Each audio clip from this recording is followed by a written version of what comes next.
can just see Spirit Cave in the distance there, so we're just heading up there now. And this is a very special treat. There's not much in there, obviously. The mummy is being removed, but the fact that it's still here and you can still visit it is it's a very, very important prehistoric mummified red-haired remains.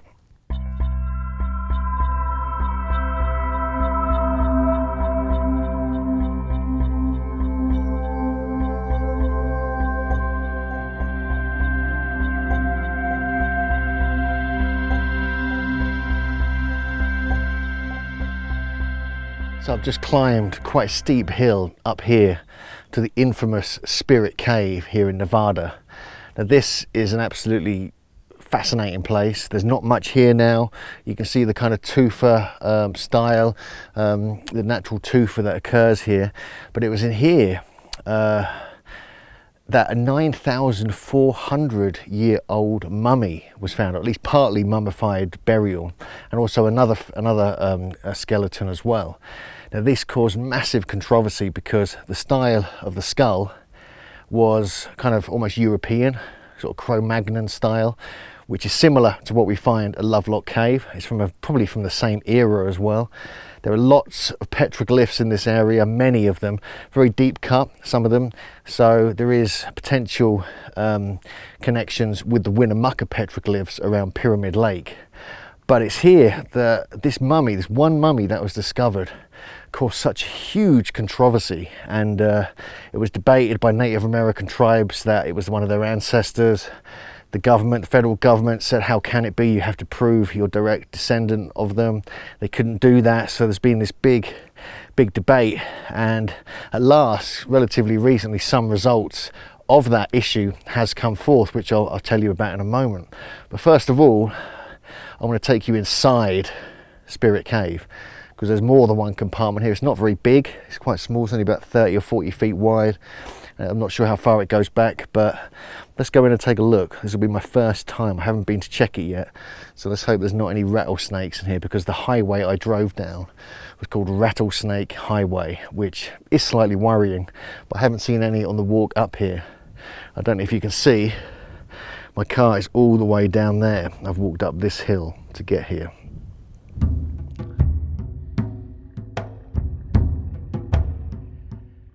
So this is the first part of Spirit Cave. You have to kind of crouch right down to get in here. This is quite interesting. Look at this. Well, I'm kind of crawling on hands and feet right now, just praying there's no snakes in here. You can see it goes all the way up there. That is really interesting. Almost looks like carvings. Almost like serpent skins on the wall, but apparently that is actually just part of the natural tufa that occurs here. Kind of goes down there as well. Yeah, it kind of just stops there. But this would be the area where the mummified remain wrapped in tula weeds, which is the kind of thing we find around Lovelock Cave as well. But you can see that it continues up there. So let's crawl in there and have a closer look. Hopefully it's safe. So you can see it goes all the way up there.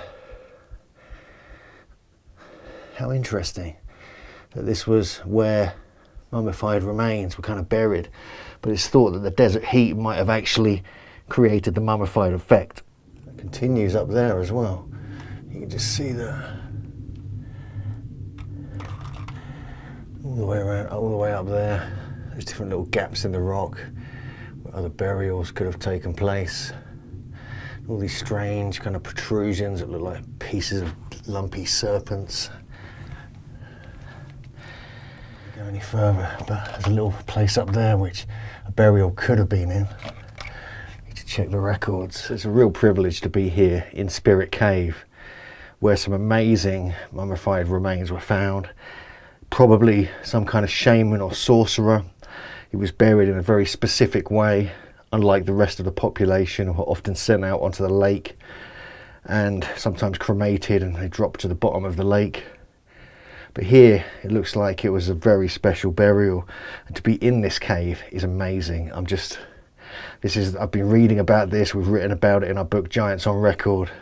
To actually be here for the first time is amazing. It's not on the tourist trail, there's no path up here. You have to walk about a mile uphill from the sort of dirt road. And it's in Grimes Point archaeological area, but you have to continue along, ignore Hidden Cave and continue, then it's up on your right about 3 miles further up. But I'm going to fly the drone so you get a sense of the landscape, because it's thought not only are there other caves here, there's actually earthwork type things, striations going along the top of the rock in some of the places here. So I'm going to see if there's any above this area.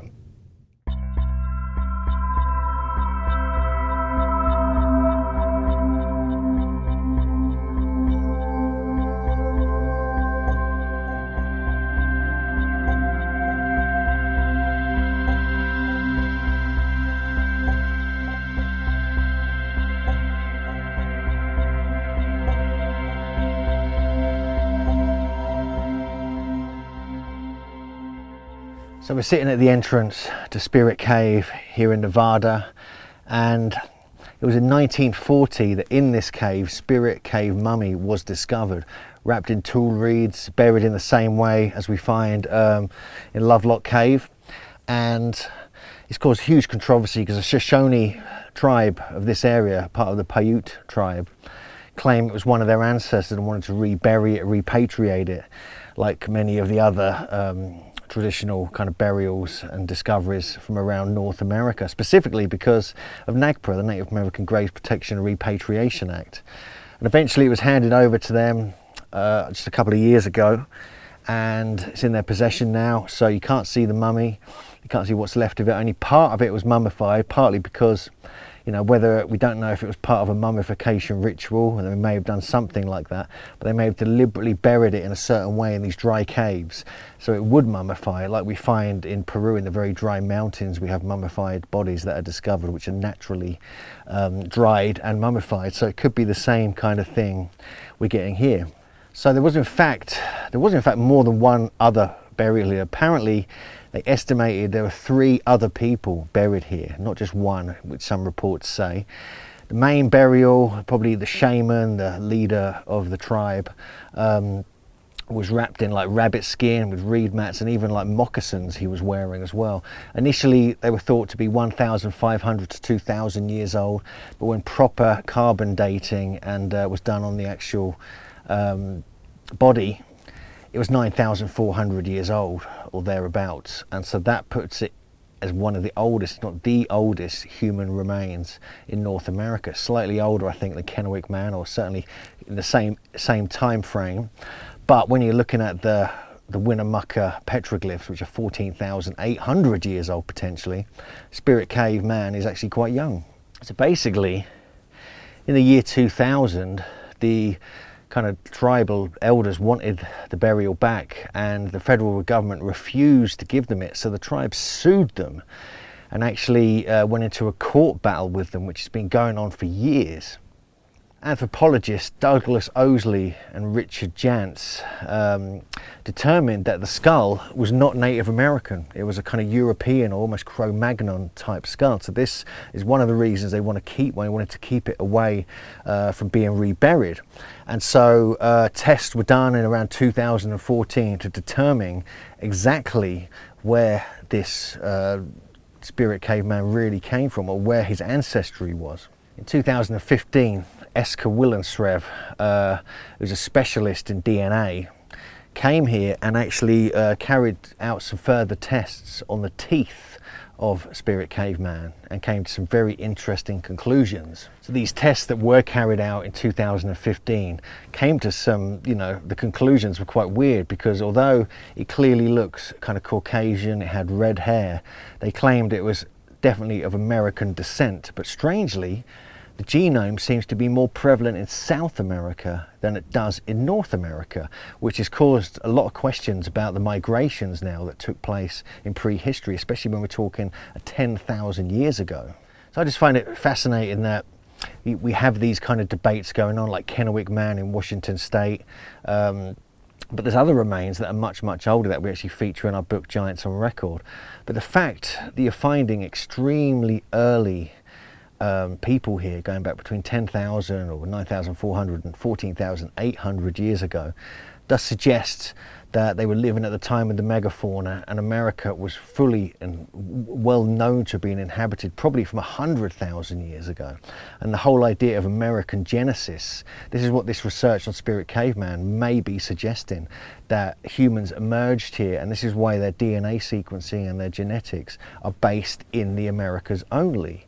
Now, we do find haplogroup X, we do find Denisovan DNA in some tribes in North America, up in the north mainly, and that proves there's possible descent from the Denisovans, obviously in Siberia, and possibly the Salutrians coming over from Europe 15,000 years ago. So they could be, in my opinion, who they could have made their way over to Nevada. So there could be connections with the Denisovans, the Salutrians. You've got other people coming up from the South America, all mingling here in the land of the giants, which is what America really is. What we're looking at over here is an old lake called Lake Lahontan, and this whole area is called Grimes Point archaeological area. Now the reason being is you've got Hidden Cave just down the road, you've got several other caves, you've got these amazing petroglyphs, a whole trail of them going around the area, and you've also got these kind of striations, almost like earthworks, which were used to channel animals in when they were hunting. And it's thought the representations on the boulders, the petroglyphs, are hunting kind of rituals. And so it could be that, it could be something else, it could be the beginning of shaping the landscape, the beginning of the earthworks, the mound culture, which then spread out east into Ohio and the Mississippi and so forth. I'm just heading back down from Spirit Cave now, and we're going to head to Grimes Point, and we're going to look at some of the petroglyphs. And the thing about this, which really gets me, is the fact that some of the petroglyphs in this area actually have cut marks, and the dating of them, some of the dating goes back again to this kind of age, i.e. 9,000 years old. So this is contemporary almost with Göbekli Tepe and the cut marks there, and it's well before the cut marks of ancient Britain. So let's go and see if we can find them. But we're just heading down from Spirit Cave, and I must say it's very special to be able to have the opportunity to come to Spirit Cave and Lovelock Cave and all the other sites in this area.